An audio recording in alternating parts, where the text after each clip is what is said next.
कहानी एक गाँव की, कहानी एक गाँव की, कहानी एक गाँव की, कहानी एक गाँव की। गाँव सभ्यता की है पहली सीढ़ी, इस पे चढ़ा मानव पीढ़ी दर पीढ़ी। हर गाँव का एक इतिहास है, अपनेपन का एहसास है। माटी की खुशबू ऐसी जिसमें उस रब का वास है। गाम धाम है जुड़ी है जिससे प्रीत नाम की। कहानी एक गाम की, कहानी एक गाम की, कहानी एक गाँव की, कहानी एक गाँव की, कहानी एक गाम की। नमस्कार, राम राम। स्वागत है आप सबका A1 तहलका हरियाणा पे। मैं हूँ सीमा मलिक। दोस्तों, न्यूनतम हरा हरियाणा इसके हरे भरे वातावरण, दूध दही के खाने और भोले भाले लोगों ताईं जाना जाए। पर इसके अलावा भी हमारे हरियाणा में बहुत कुछ ऐसा है जो अनकहा है और आज ताईं शामी नहीं आया है। कहानी एक गांव की प्रयास है हरियाणा के इसे ही अनकहे सुनहरे इतिहास और गांव गुहांड की खास बातों को संजोकर आप सब ताईं दिखाने की। अपने इस खास प्रोग्राम में आज हम आपको दिखाएंगे बहादुरगढ़ के नजदीक बसे छारा गांव की कहानी। ये गांव तकरीबन 700 साल पहले जौनपाल ने बसाया, जो नजदीक के ही गांव मांडोटी से आकर यहाँ बसे थे। तो आइए देखते हैं छारा गांव की कहानी।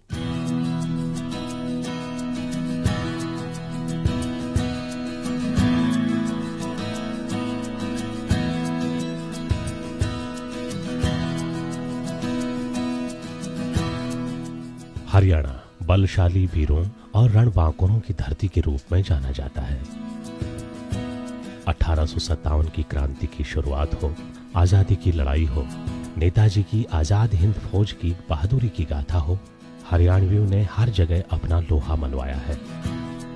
ऐसा ही एक गांव है छारा, जहां के वीरों ने हर संग्राम में अपनी वीरता के झंडे गाड़े हैं। आइए आज आपको दिखाते हैं दिल्ली से 55 किलोमीटर दूर बसे झज्जर के एक गांव छारा की कहानी। छारा गांव के बसने की कहानी भी कम रोचक नहीं है। लोगों के मुताबिक साहबा नाम का एक वीर होता था, जिसने निहत्ते ही आदमखोर शेर को मार गिराया था। उसकी इस बहादुरी के सम्मान में अंग्रेजों ने उसे अगरपुर गांव की 6000 बीघे जमीन इनाम में दी थी, जो आजकल छारा गांव का ही हिस्सा है। छारा गांव को बचाने का श्रेय जौनपाल को जाता है, जो तकरीबन 700 साल पहले मांडोठी से आकर यहां बसे थे। जैसा कि हम हरियाणा वासी अपनी ताकत और हिम्मत के लिए जाने जाते हैं, उसी बात को साबित करती है यहाँ के युवाओं में कूट कूट कर भरी हुई देशभक्ति, जो समय समय पर सेना में भर्ती हो इसको साबित भी करते आए हैं। छारा पहलवानों के गांव के रूप में अपनी ख्याति दर्ज कराता रहा है। यहाँ के युवाओं ने सदैव देश सेवा के लिए अपनी जान न्यौछावर की है। बताया जाता है कि आजाद हिंद फौज में गांव से तकरीबन 24-25 लोगों ने नेताजी सुभाष चंद्र बोस का साथ दिया था, जिनमें प्रताप सिंह नंबरदार व जागेराम अग्रणी रहे। रघुवीर सिंह, जिनको सारा गांव जय हिंद के नाम से जानते हैं, आज भी उसी देशभक्ति के जज्बे से ओतप्रोत युवाओं को भ्रष्टाचार से लड़ने की सीख देते हैं। पक्की आजाद हिंद फौज गवर्नमेंट बनी थी 21 अक्टूबर में। इंडमान निकोबार में तिरंगा लहरा है उड़ रही थी और ऐलान कराया था रंगून से, यह देश को छोड़ दो, यह जंग आजादी। हम जुड़े जी 287 जन अंग्रेज की नौकरी कर ली ना। अच्छा, आप पहले उससे पहले फौज में थे? हाँ, ब्रिटिश आर्मी में था। कितने साल काम करा आपने? 9 महीने। 9 महीने 200 प्रैक्टिस करी इतने। कितने टाइम तक रहे फिर जब? 5 साल रहे बेटे, एक महीना कम। दूसरे विश्व युद्ध में छारा से 326 सैनिकों ने भागीदारी की और गांव वालों के मुताबिक गांव के लेफ्टिनेंट इंचाराम को उनकी बहादुरी के लिए डबल महावीर चक्र से सम्मानित किया गया। इसके बाद से आज तक भी गांव से युवा भारतीय सेना में अफसर और सिपाही के पदों पर रहते हुए देश की सरहदों की रक्षा करते रहे हैं, जिनमें मुख्य रूप से brigadier Birendra Singh, major general Dilawar Singh उल्लेखनीय रहे हैं। 26/11 के हमले का साक्षी और अपनी बहादुरी से आतंकवादियों के दांत खट्टे करने वालों में छारा गांव के एनएसजी कमांडो सुरेंद्र का नाम भी शामिल है। मैं वहाँ बॉम्बे ऑपरेशन में मेरे को चोट लगने की वजह से मेरे को मेडिकल बोर्ड आउट कर दिया गया और अभी मैं घर पर हूँ। मैं एनएसजी में रहते हुए मैंने बॉम्बे ऑपरेशन जो ताज होटल वाला ऑपरेशन 26/11 के अंदर पार्टिसिपेट किया था और ऑपरेशन के दौरान हमने करीब 630 आदमी की वहाँ पर जान बचाई और टोटल ताज होटल के अंदर 4 मिलिटेंटों को मारा, 2 नरीमन हाउस में मारा और 2 ओबराय होटल के अंदर मारा। अपना समय व्यतीत करने के लिए बच्चों को, लड़कों और लड़कियों को बास्केटबॉल के बारे में सिखलाई देता हूं, क्योंकि मैं लगातार सेना में भी 15 साल बास्केटबॉल ही खेला हूं और अपने कुछ एक्सपीरियंस में एनएसजी के बच्चों को बतलाता रहता हूं। जैसा कि आपने देखा कि छारा गांव के युवा देशभक्ति से ओतप्रोत रहे हैं। इसके साथ ही छारावासी ताकतवर लोगों के रूप में भी विख्यात हैं और छारा को पहलवानों के गांव के रूप में भी जाना जाता है।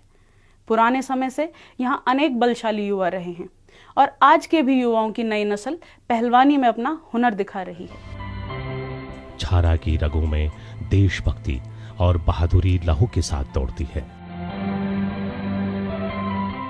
यहाँ के बच्चे भी बहुत पुराने समय से ही विदेशों में अपने दमखम का लोहा मनवाते रहे हैं। 1980 में वीरेंद्र उर्फ बबलू पहलवान ने 14 साल की उम्र में स्वीडन में गोल्ड मेडल जीतकर देश की शान बढ़ाई थी। हम जी स्वीडन में कुश्ती हो रही थी, वहाँ गोल्ड मेडल जीत के लाए थे 35 किलोग्राम में।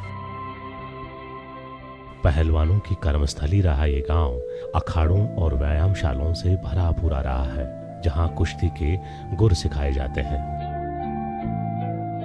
गांव का सबसे पुराना अखाड़ा अष्टनाथ बगीची है। गांव वालों के मुताबिक यहाँ 8 योगियों ने समाधि ली, जिनकी याद में यहाँ पहलवान रोज सुबह शाम उनकी समाधि पर जोत जलाकर आशीर्वाद लेते हैं। अष्टनाथ बगीची 300 से 400 साल पुराना अखाड़ा है। यहाँ के सूधन पहलवान, तेजा पहलवान, रामे पहलवान, जो 1982-84 तक हिंद केसरी रहे हैं और अर्जुन अवार्डी भी हैं, उनका नाम विशेष रूप से आता है।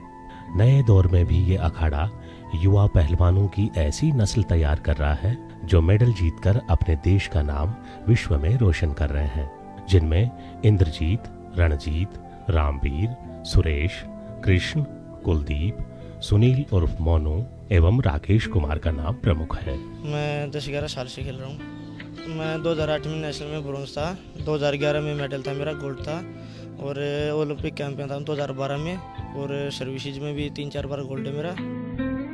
गांव में कई सारे प्रमुख अखाड़े और भी हैं, जिनमें धन्ना पहलवान व लाला दीवान चंद अखाड़े का नाम लेना भी बहुत जरूरी होगा, जहां पहलवानों को कुश्ती विद्या की शिक्षा दी जाती है और उन्हें गांव की मिट्टी से ओलंपिक तक के सफर को तय करने के लिए तैयार किया जाता है। पहलवानों की बहुत ही अच्छी उपलब्धियां रही हैं। यहाँ से मिलिट्री में बहुत बच्चे गए हैं, पुलिस में बहुत बच्चे गए हैं। लगभग 100 बच्चे यहाँ अभ्यास करने के लिए आते हैं और हॉस्टल है यहाँ बच्चों का, 80 बच्चे यहाँ रहते हैं और लगभग 40-45 बच्चे गांव से, गवांड से, चारों तरफ से यहाँ सुबह शाम अभ्यास करने के लिए आते हैं। अभ्यास का और रहने का कोई उनसे पैसा नहीं लिया जाता। जूनियर वर्ल्ड चैंपियनशिप 2012 बताया थाईलैंड में। 96 केजी में विक्रम पहलवान ने सीनियर नेशनल में गोल्ड मेडल जीता है। मैंने सीनियर नेशनल में गोल्ड मेडल जीता है। अभी फिलहाल 2012 में ऑल इंडिया पुलिस गेम्स में भी गोल्ड मेडल है, और मार्च में जो सीनियर वर्ल्ड पुलिस गेम्स हो रहे हैं कनाडा, उसमें भी सिलेक्शन है। दीपक ब्रॉन्ज मेडल है अभी इसने 55 किलो भार वर्ग में 58 में स्कूल नेशनल में, ये अभी 2 तारीख से 8 तक अभी दिल्ली में खत्म हुए हैं, उसमें ब्रॉन्ज मेडल जीता है। छारा गांव ऐतिहासिक धरोहरों का भी साक्षी रहा है। करीबन 300 साल पहले तक यहाँ बाजार लगता था और यहाँ के व्यापारी कलकत्ता तक बिजनेस करते थे। पहलवानी के साथ साथ छारा पुरानी हवेलियों और व्यापारिक केंद्र की मौजूदगी के लिए भी जाना जाता है। गांव में बनियों की आलीशान हवेलियां उस समय के वैभव की कहानी कहती आज भी खड़ी है।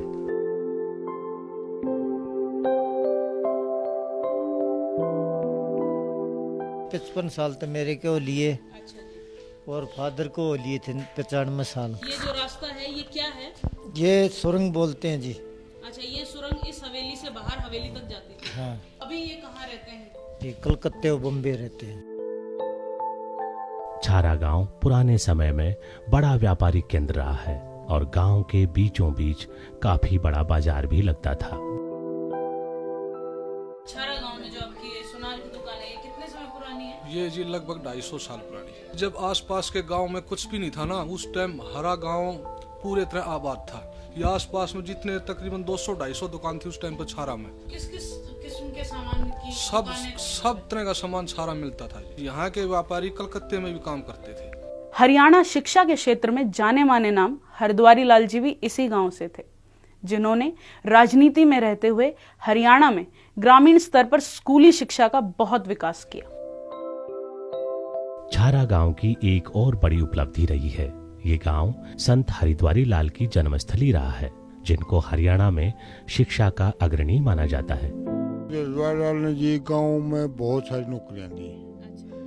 2 बैच जेबीटी के निकाले और स्कूल शिक्षा पर बहुत ज्यादा जोर देते थे। उनको संत कहा जाता है। संत जी उनका एक ही लड़का था, वो एक्सपायर हो गया, तो वो उन्होंने जो कहा था मैंने जी सारा हरियाणा बराबर मैं तो अपना संत बन करूँगा। 8 महीने में उन्होंने जी 800 स्कूल बनाए, अपग्रेड करे। जो जहाँ प्राइमरी था वहाँ हाई स्कूल बना दिया, प्राइमरी नहीं था वहाँ मिडिल बना दिया। एक लंबे राजनीतिक सफर और महर्षि दयानंद विश्वविद्यालय के कुलपति रहते हुए उन्होंने अपने गांव और पूरे प्रदेश हरियाणा में शिक्षा की अलख जगाई। आज गांव में सीनियर सेकेंडरी स्कूल के साथ साथ ITI भी है, जो बच्चों को शिक्षा और रोजगार के अवसर दे रही है। छारा गांव पौराणिक दंत कथाओं का गवाह भी रहा है। यहाँ पीलिया जोहड़ व रामकुंड जोहड़ है, जिनको माता पिता भक्त श्रवण कुमार और राजा दशरथ के साथ जोड़ा गया है। बताया जाता है कि रामकुंड जोहड़ पर राजा दशरथ ने हिरण के धोखे में अपने प्यासे माता पिता के लिए पानी लेने आए श्रवण कुमार को यहीं तीर मारा था। पीलिया जोहड़ के बारे में भी कुछ कहानियां प्रसिद्ध हैं।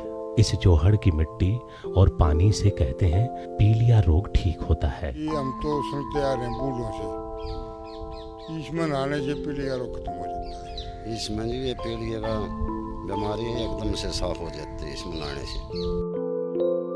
पौराणिक महत्व, स्वतंत्रता सेनानियों, पहलवानों और शिक्षाविद की जन्मभूमि, ये गांव हरियाणा के इतिहास में वीरता और वैभव की अमर कहानी लिख चुका है। आज के समय में सभी मूलभूत सुविधाओं के साथ विकास की राह पर भविष्य की नई ऊंचाइयां छूने को तैयार है ये अनूठा गांव छारा।